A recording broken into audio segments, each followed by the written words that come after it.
we watched Queen of the Damned.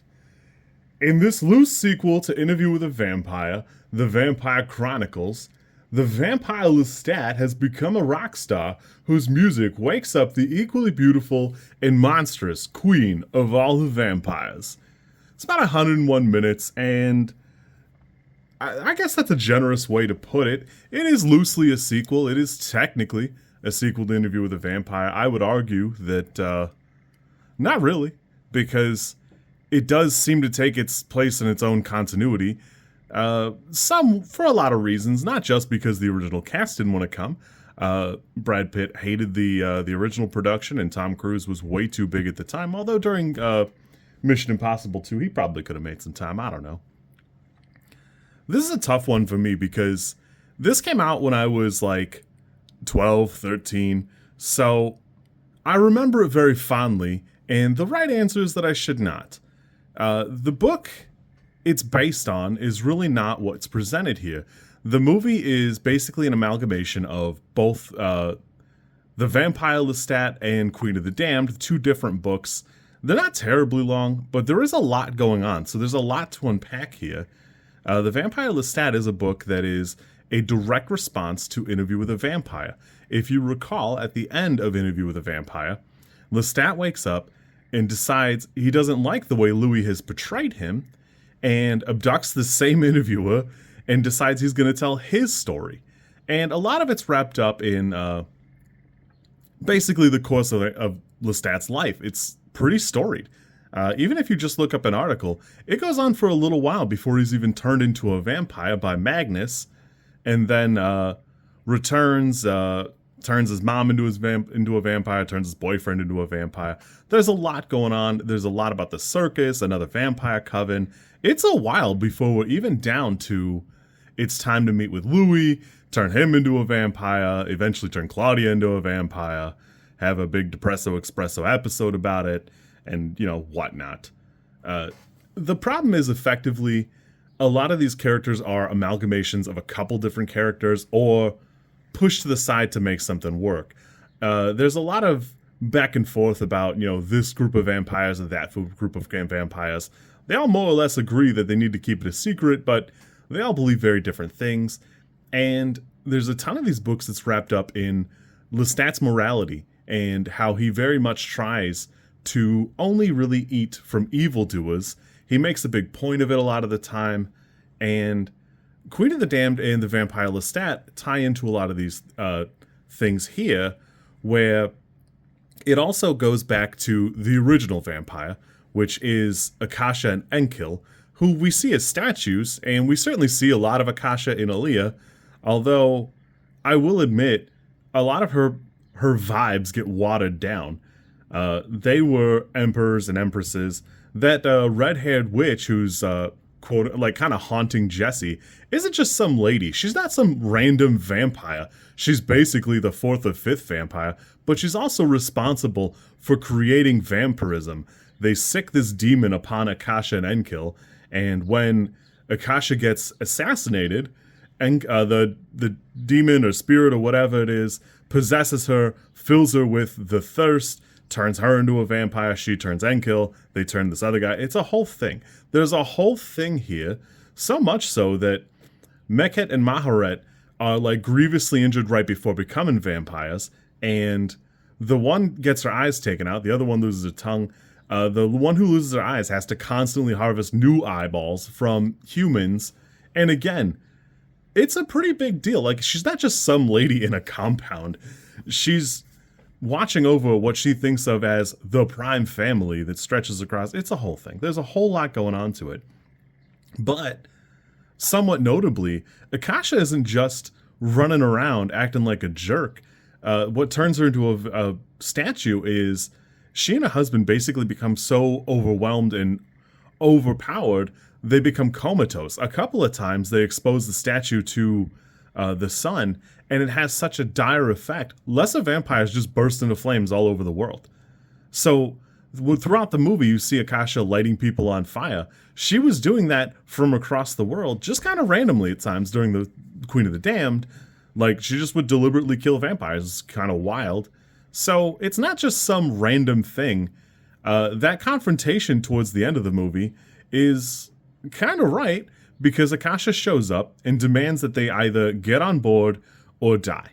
And what she wants isn't just to like drink the world dry, which is, you know, it's vampire-y. That's fine. It is what it is.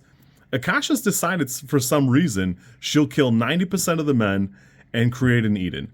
I don't know exactly why she does this or why she wants it, but she's bound and determined that that's what she wants, that's what she's going to do, and this is what your life is going to be.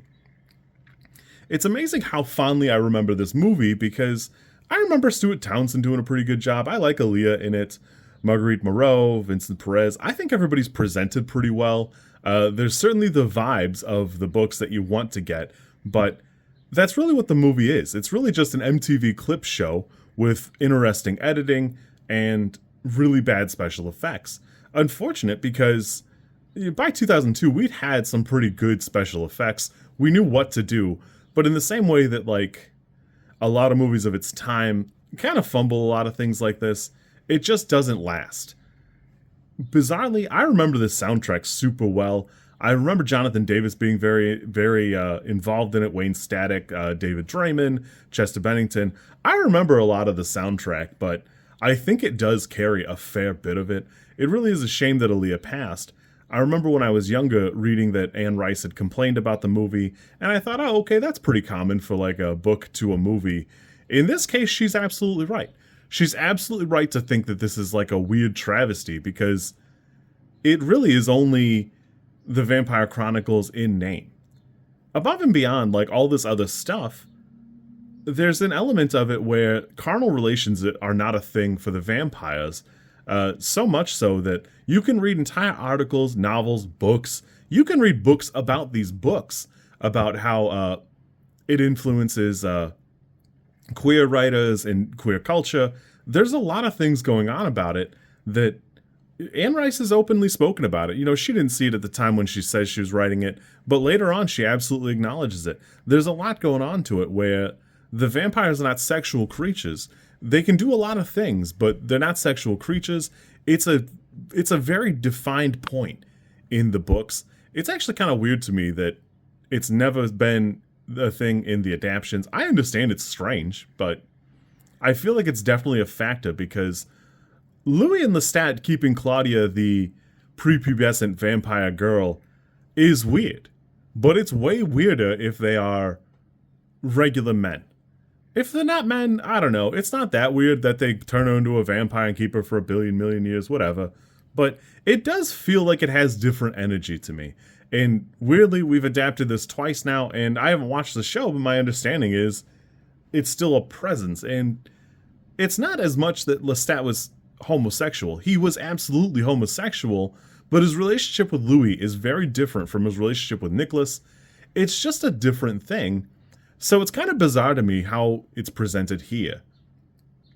Somewhat moreover, back to the books, in the Vampire Lestat, when Marius takes Lestat and is trying to teach him his ways, he shows him the statues that he's had since Roman times, that he believes is like his main purpose. He believes it is the one thing that gives his immortal life purpose and roots him in the real world, keeps him from going crazy, which is a super common thing in vampires.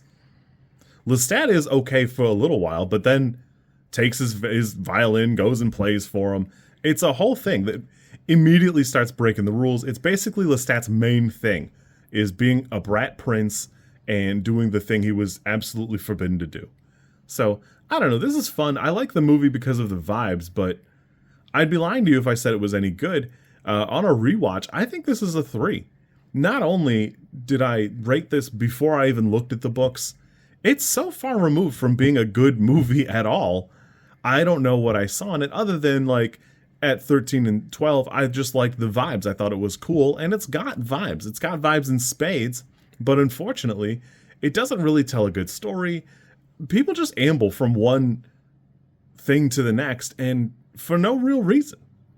It's actually super funny to me that Jessie is so front and center in the movie, because from what I can tell, she's pretty much a footnote in the books. She shows up and she does get turned into a vampire, not by Lestat, but it's just so bizarre because her link is being connected to Maharet, and Maharet had her around. Her parents died tragically, so Maharet arranges for her to have like a life and get her in with like an aunt, I believe. But it's a whole thing where Maharet doesn't even agree with her joining the Talamasca. She's pretty like against it. It's like a whole thing. It's so interesting because there's so many layers to it, and the movie has no choice but to speed through it.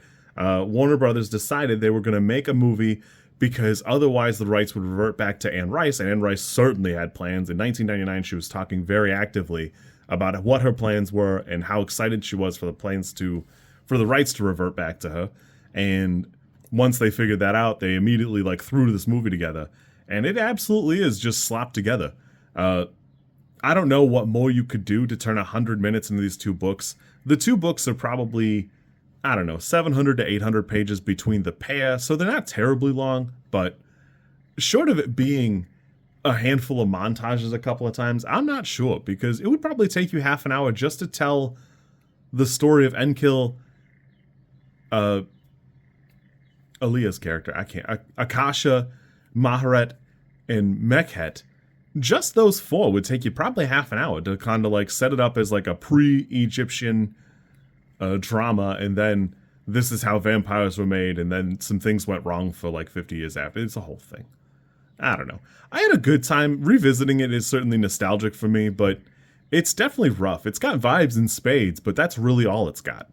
I had a good time with this. I don't know that I'll read the Vampire Chronicles. I've read a handful of them, never tip to snout or whatever, but I just don't feel the need to return to them. I'm having a good time, but this is definitely like a weirder foray for me, because I remember very much liking it pretty fondly, and I'm probably going to check out the soundtrack again, but I've got some pretty good ideas that I'm not going to think it's as good as I thought it was when I was 12. You kids be good. I'll catch you soon, and we'll go from there.